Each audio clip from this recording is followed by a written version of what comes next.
Okay guys, the second part of my video, the audio was messed up earlier, so it got deleted. So I'm just going to do this on my phone now. I'm currently getting my hair done, but I wanted to go ahead and record the video anyway instead of uploading one and then uploading the other one later. And so you're just going to go to home. Whoops, I was already at home. Click on horoscopes. Go down to extended chart selection. And then I was going to show you guys how to do all the extra little tidbits on the website. So if you scroll down here and if you click on additional objects, and click right here under items, you'll be able to add things like Vertex, Lilith, the part of Fortune, Chiron, Ceres, Juno.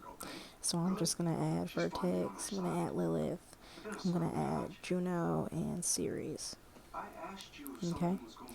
And then if you click right here under asteroid name and number with 22,000 names, you can look up any asteroid in alphabetical order. So one of the cool things about asteroids that Emmy Demi told to me last year on Twitter, Emmy Demi on Twitter, she told me this really cool thing. Basically, there are so many asteroids named after so many different people and places that if you can find one that is close to your name or close to the name of something or someone important to you, it will show up in a significant point in your chart that will relate to however that person or that thing is important to you. So I'm going to use my niece for an example. I have a 1 year old niece named Inari, Inari. So I'm going to go down here, and there just so happens to be, this is pure coincidence, there is an asteroid named Inari. Boom. So I'm going to click on Inari, and that's going to add her asteroid to the chart. It's not her personal asteroid. I'm not sure who listed that asteroid many years ago, but it just so happens that she shares her name with one. I'm going to show you how that relates to my chart and how she shows up in my chart in a minute. If you want to add fixed stars, you can click on the list of fixed stars, and you can go through that in alphabetical order. And then if I go up here to display and calculation options for advanced users, you can add the true node, the mean node, the descending node for people who know what that means. You can turn Chiron off. You can use traditional deacons, Chaldean deacons, Egyptian terms. If you go right here to aspects, you can look at the aspects to your Chiron, the aspects to your lunar node, or you can look at the aspects to all objects, which will give you the aspects to the MC, the IC, and all the aspects to the ascended. You can change the image size of your chart. I'm not going to change mine. I'm just going to keep it at 100%, and I'm going to turn these off. I'm just going to leave on the aspects to Chiron, so that way we can see what that looks like. Leave that alone. You can switch to sidereal or the draconic chart. I'm going to leave mine on tropical. And then we're going to look at all the things we added. So as you can see here, we can see the Vertex, we can see Inari, we can see the asteroid Ceres, we can see my Juno up there. So remember how I mentioned that if you can find an asteroid that is close to your name or somebody that's close to you's name or something important in your life, you can look at the chart and you will be able to see the way that it shows up in your life. So check this out. My niece's name is Inari. She is my niece. She's a girl and she is a Cancer. I have the asteroid Inari in Cancer at the 27th degree. The 27th degree is a Gemini degree that shows nieces and nephews. She's my niece and she's a Cancer. And then it's in the ninth house. The ninth house is on the third house axis. They share the same axis. So that also shows the aunt-niece relationship. So that's very cool, the way she shows up in my chart. There was another one that I wanted to show, actually, in addition to that. I have always wanted to name my future daughter India. And if I go down here to the eye, there is no asteroid named India. The closest one is called Indiana and India Watkins.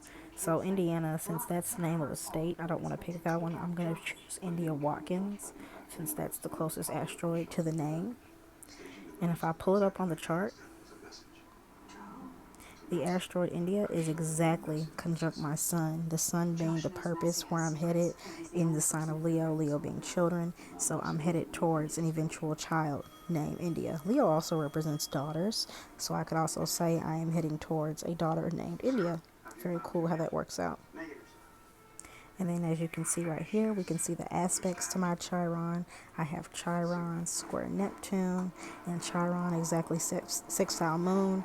And remember I said that you can go back and you can turn on aspects to all objects. And you can see aspects to the MC, the IC, the descendant, etc. The vertex if you wanted to. We can see the vertex is shown up there. You can see I have Ceres in my 5th house. So that's how you add things, and you can always have fun with that.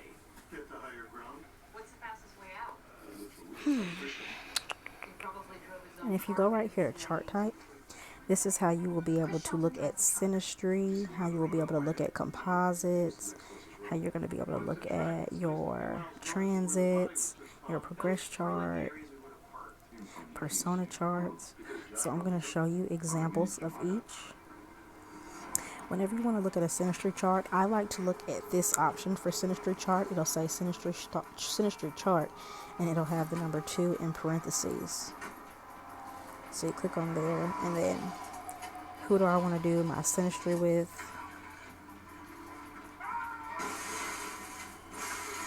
Let's see.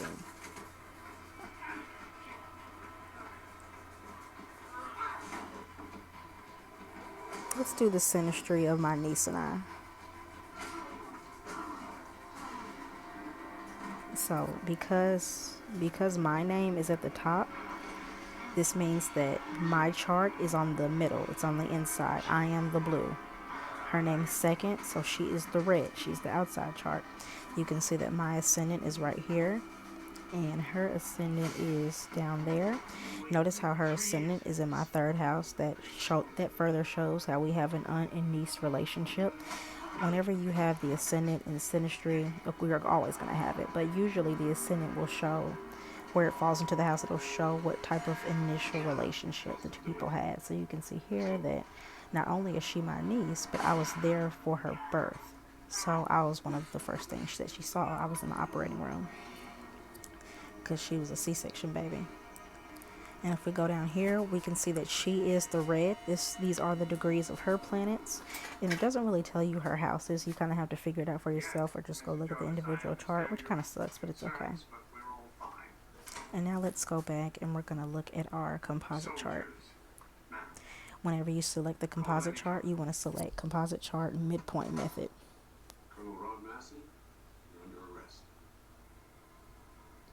And our combined composite chart is a Sag rising.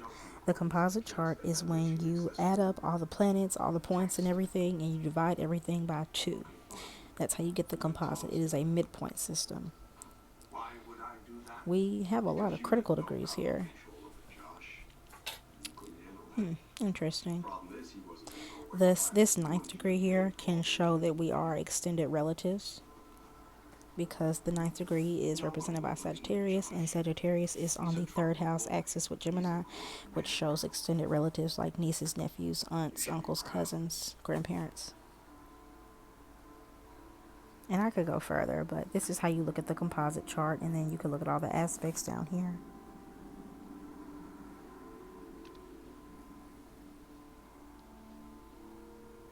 And now I can go down. Everything else you can experiment with, but I'm just going to show you the things that I know best.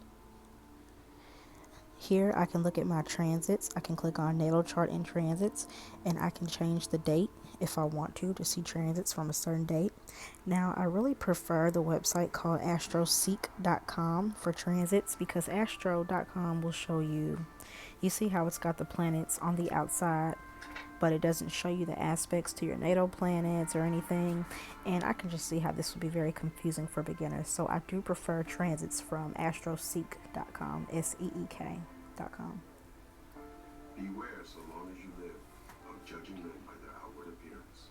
I can look at my progress chart.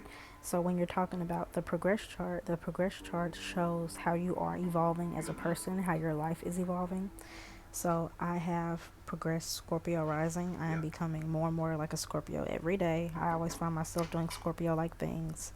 My progressed rising is in my second house, so I'm focusing more on my finances and my values, etc., etc.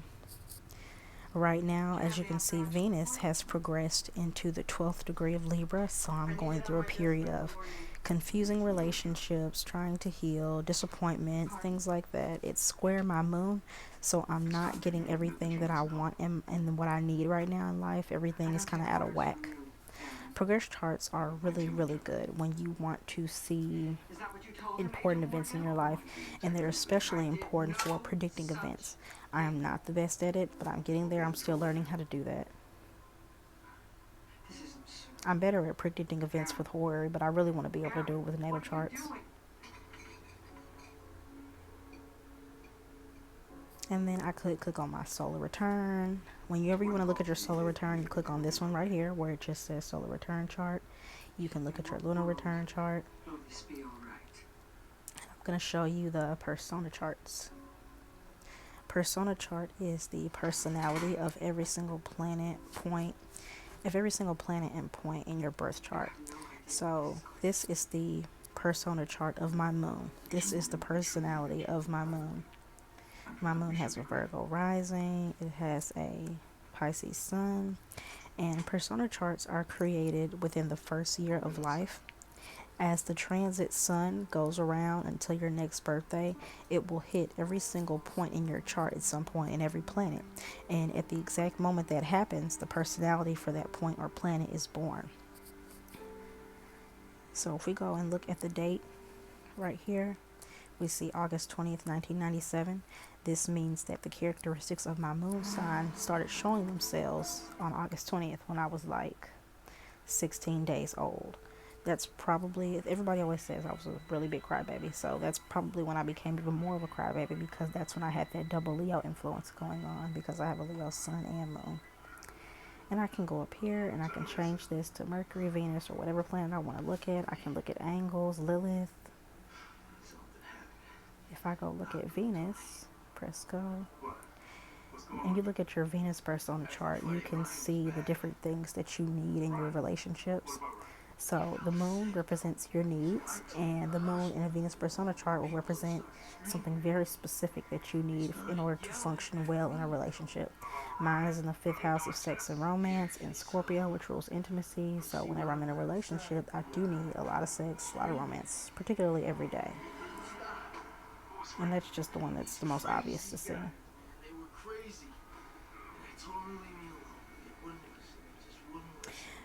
But yep, that is about it.